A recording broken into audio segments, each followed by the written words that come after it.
2018 model Maruti Suzuki Swift Dzire ZDI diesel variant. Full option, company service, single ownership, 81,000 kilometre ഓടിയ വാഹനമാണ്. പുതിയ ടയറുകൾ, വൃത്തിയുള്ള ഇൻറ്റീരിയർ, പേപ്പേഴ്സ് എല്ലാം ക്ലിയർ ആണ്.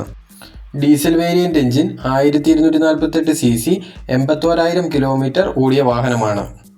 ഈ വാഹനത്തിന് ചോദിക്കുന്ന വില 6,90,000 രൂപയാണ്. അതിൽ 6 ലക്ഷം രൂപ വരെയും ലോൺ അവൈലബിൾ ആണ്. Neat interior, full option, good condition വരുന്ന ഈ വാഹനം 90,000 രൂപ ഡൗൺ പേയ്മെൻറ്റ് നൽകി നിങ്ങൾക്കും സ്വന്തമാക്കാം. ഈ വാഹനത്തിൻ്റെ മറ്റ് വിവരങ്ങൾ അറിയുന്നതിനായി താഴെ കൊടുത്തിട്ടുള്ള നമ്പറിൽ എരുമേലി കാർസ് എന്ന സ്ഥാപനവുമായി ബന്ധപ്പെടുക.